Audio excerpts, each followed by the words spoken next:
अगर पिता के द्वारा पैतृक संपत्ति को बेच दिया जाता है तो उस केस में मान लेते हैं कोई भी संपत्ति है वो पूर्वज से प्राप्त पिता को मिला, ठीक है, और पिता उसको बेच देते हैं और इसमें जो है बेच के मान लेते हैं गलत तरीके से जो है पैसे को खर्च करते हैं। उनका जो एक तरह से तरीका है खर्च करने का, देखिए बहुत ऐसे संपत्ति बेचते हैं पिता, तो या तो वो अपनी बेटी को शादी करने के लिए बेचते हैं, है ना, बेटी की शादी करने के लिए बेचते हैं, अपने बेटे के पढ़ाई के लिए बेचते हैं। तो कि ये जो है एक तरह से कि एक तरह बच्चे को एक अलग मार्गदर्शन दिखाना ये अच्छी बात है, ये गलत नहीं है। तो अगर वो संपत्ति को बेचते हैं तो वो उनकी अपनी इच्छा है, बच्चे को पढ़ाना है, और वो एक अलग वहां पे नियम प्रक्रिया भी है जिसके बारे में कभी हम डिटेल से बताएंगे, ठीक है, और वो रजिस्ट्री में मेंशन भी होता है। लेकिन अगर गलत तरीके से पिता के द्वारा संपत्ति को बेच देना, ऐसा कोई यहाँ पे कोई कार्य है नहीं और संपत्ति को बेच देना, ठीक है, या संपत्ति को किसी दूसरे को दे देना, उस केस में पिता पे अगर कोई बेटा चाहे तो एक्शन ले सकता है, बेटी चाहे तो एक्शन ले सकता है, और पिता वो संपत्ति नहीं बेच पाएगा। इसलिए कि पैतृक संपत्ति को बेचने का कोई अधिकार नहीं है पिता को। लेकिन फिर भी ऐसा नहीं कि संपत्ति आज नहीं बिक रहे हैं, आज भी संपत्ति बिक रहे हैं। संपत्ति अगर बिक नहीं रहे तो इतने संपत्ति की खरीद बिक्री हो कैसे रही है, ठीक है। लेकिन यहां पे जो पैतृक संपत्ति है उसमें जो है एक तरह से जब अधिकार की बात करें तो जो पूर्वज से प्राप्त संपत्ति है उसमें पिता का भी अधिकार है, बेटे का भी अधिकार है, और अगर उसमें उस समय अगर बेटा ऑब्जेक्शन कर देगा उस पे तो फिर पिता सिर्फ अपना शेयर बेच पाएंगे, पूरा नहीं बेच पाएंगे। आज उसी तरह का एक सवाल है जिसको यहाँ पे समझने का प्रयास करेंगे कि एक पिता जो है यहाँ पे ए पिता और बी बेटा, सी बेटे, है ना, पत्नी है ना, सी जो है बेटे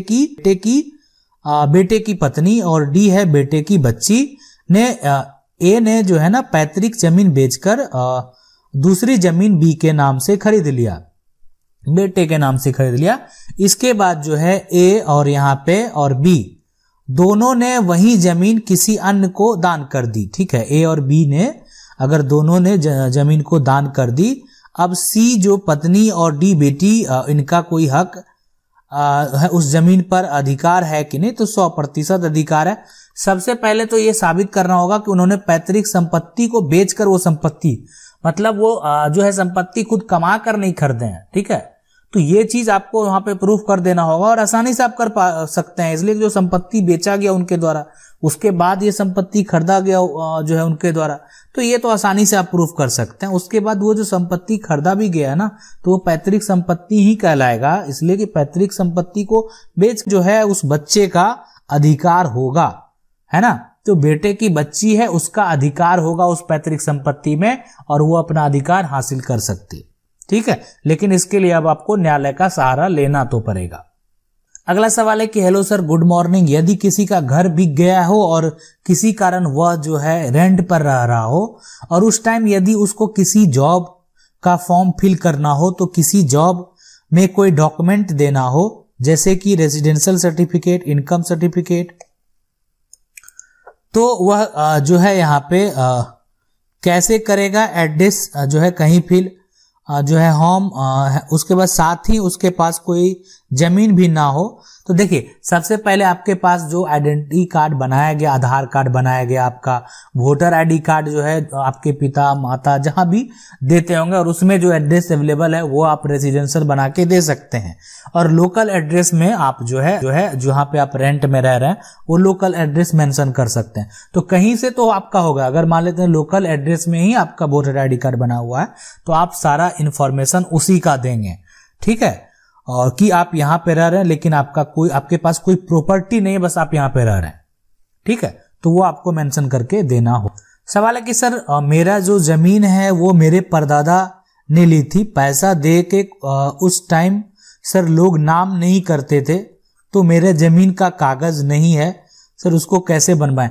देखिए अगर उस समय जमीन ऐसा नहीं थे कि नाम नहीं होता था, उस समय भी जमीन का जो है एक तरह से रजिस्ट्री किया जाता था, तो प्रोसेस उस समय भी था, ऐसा नहीं कि नहीं था। हाँ, अगर आपने पैसा दिया, आपने जमीन खरीदा और अभी आपका दखल है वर्तमान में, ठीक है, तो आपको ये बात स्पष्ट करना, अगर मान लेते सामने वाला कहेगा कि नहीं गलत तरीके से कब्जा किया हुआ, अब जो अभी वर्तमान में कह रहा है कि नहीं हम पैसा दिए थे, तो ये चीज जो है वहां पे प्रूफ कर पाना थोड़ा सा कठिन है।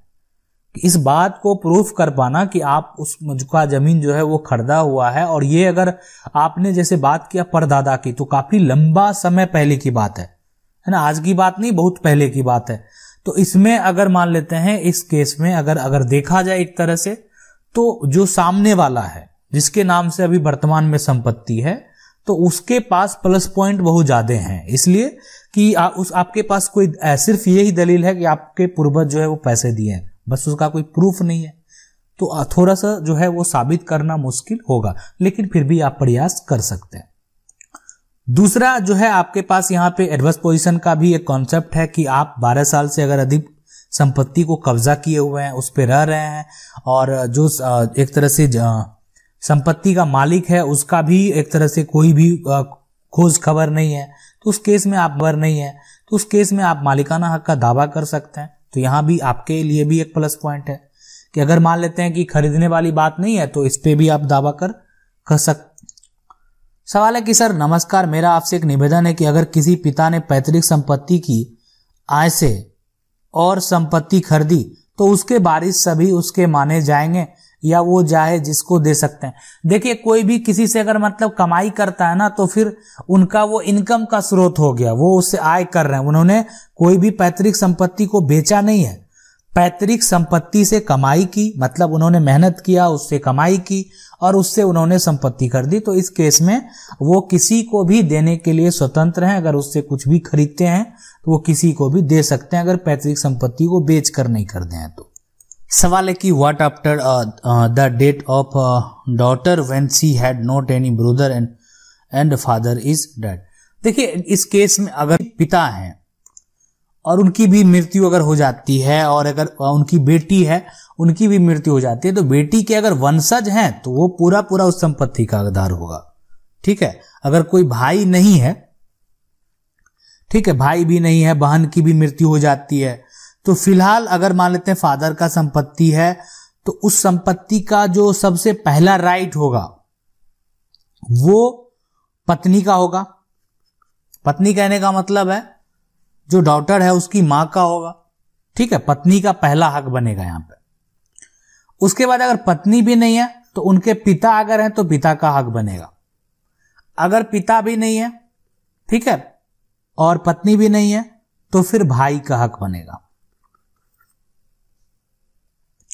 सवाल है कि हम 4 भाई हैं और मेरे पिता जो है 2 भाई को 3 हिस्सा जो है वो कर दिए हैं। ठीक है, हम जो है आपत्ति किए हैं, मेरा हिस्सा मिलेगा या नहीं मिलेगा। देखिए, आपत्ति किए हैं, बिल्कुल हिस्सा मिलेगा। 4 भाई हैं और अगर पिता के द्वारा, है ना, यहाँ पे पिता 2 भाई को जो है 3 हिस्सा जो है वो कर, बिल्कुल। देखिए, आप आपत्ति किए, आप चाहे तो पार्टीशन सूट भी कर सकते हैं, लेकिन अगर आप उसके अलावा भी अगर कोई भी प्रोसेस है, पार्टीशन में थोड़ा टाइम आपको लग सकता है, तो आप पंचायत भी करवा सकते हैं कि संपत्ति है, या अधिकारी के पास भी आवेदन कर सकते हैं। ठीक है, एसडीएम के पास भी आप आवेदन कर सकते हैं, सीओ जो है सर्कल ऑफिसर, उनको भी आप जरूर सूचित करें। सवाल है कि सर मेरे पिताजी ने 2004 में जमीन खरीदा था, लेकिन उसका कोई सबूत नहीं है और उस जमीन पर हमारा 17 साल से कब्जा है। तो देखिए, कब्जा के तरह से अगर देखा जाए, आपका कब्जा है तो कब्जा के लिए आप प्रतिकूल कब्जा के हकदार हैं, आप उसके लिए मालिकाना हक रखते हैं। मतलब आपको कोई अब 17 साल से कब्जा है तो कोई हटा नहीं सकता है इसे, तो जबरदस्ती कब्जा नहीं किया है। लेकिन अब उस आदमी 17 साल के बाद अवैध कब्जा का केस कर दिया है, तो ऐसे में क्या होगा? हमारे पास सिर्फ एक जमीन है। रिप्लाई कीजिए।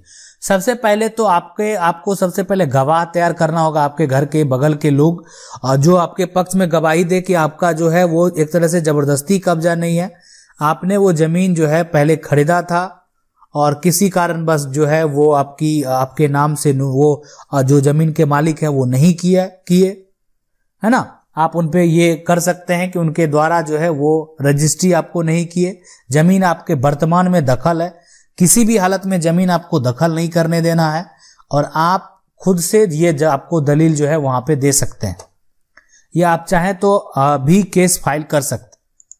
सवाल है कि मेरे प्लॉट पर मेरे बाउंड्री के ऊपर से बाउंड्री मारकर प्लॉट को कब्जा कर लिया है, अंदर एक रूम बना लिया है, सर बताइए अपने प्लॉट को कैसे कब्जा हटाएं गलत मोटेशन कराकर। मेरा मोटेशन 2002 से है, 2019 में कराकर मेरा बाउंड्री पर कब्जा। सबसे पहले तो मोटेशन अपील केस फाइल कीजिए ताकि मोटेशन कैंसिल हो सके। पहली बात ये आपको करना है फिलहाल कि आपका, अगर आपको लगता है कि वो गलत तरीके से किया होगा तो आपको ये पहले प्रूफ करना पड़ेगा। तो आप अनुमंडल में, ठीक है, जो राजस्व के अधिकारी हैं उनके पास आपको मोटेशन अपील केस फाइल करना पड़ेगा। ये आप पहले मोटेशन को करना पड़ेगा। उसके बाद अगर वो माल कंस्ट्रक्शन करके घर बना लिया है तो अब उसको तोड़ने का अधिकार जो है वो सिविल न्यायालय को है, ठीक है। तो उसके लिए आपको सिविल न्यायालय में टाइटल सूट करना पड़ेगा। मतलब पहले से अगर आपकी जमीन है, अगर कोई गलत तरीके से करा लिया तो वो गलत ही है। आपका अगर है, आपके पास सारे प्रूफ है, सारे दस्तावेज हैं, तो वो आपका जरूर होगा। सवाल है कि परिवार का जो है वो कानूनी बंटवारा कैसे होता है। परिवार देखिए यहाँ पे सम्मिलित है और यहाँ पे दबंग सिलसिले से अपने बीवी के नाम से जमीन खरीद लिया, तो उसमें बंटवारा कैसे होगा जरा समझाइए। देखिए अगर वहां पे बीवी के नाम से जमीन खरीद लिया तो उस केस में, ठीक है, किस तरीके से, मान लीजिए सम्मिलित परिवार है, अब उसका कोई इनकम जो है ले रहा है, तो लेकिन अगर आपको उससे आपत्ति है तो आप बंटवारा फिलहाल अभी उसको छोड़ के ही होने वाला है, ठीक है। हाँ, उसके लिए आपको फिर अगर आप उस पर एक्शन लेना चाहते हैं, उसमें आपका भी शेयर था, आपका भी पैसा था, तो उसके लिए आपको वो अलग केस फाइल करना पड़ेगा। लेकिन फिलहाल आप परिवार में अगर बंटवारा करना चाहते हैं तो देखिए बंटवारा का बहुत सारा लेवल है। आपका अगर मान लेते हैं लगता है कि आपका पंचायत स्तर पे सारा काम हो जाएगा तो कोशिश करें कि पंचायत स्तर पे सारा काम करवा लेने के लिए, ठीक है। उसके बाद आगे जो है दूसरा आप यहाँ पे जो स्टेप है ना, वो सबसे बेहतर स्टेप ये है कि आप पार्टीशन सूट फाइल कर दें। पार्टीशन सूट जो है ये कानून में जो है यानी न्यायालय में एक बंटवारा का केस है, जिसमें अगर मान लेते हैं आपको सही तरीके से हिस्सा नहीं दिया जा रहा है तो आप जो है अपना हक कानूनी रूप से ले सकते हैं।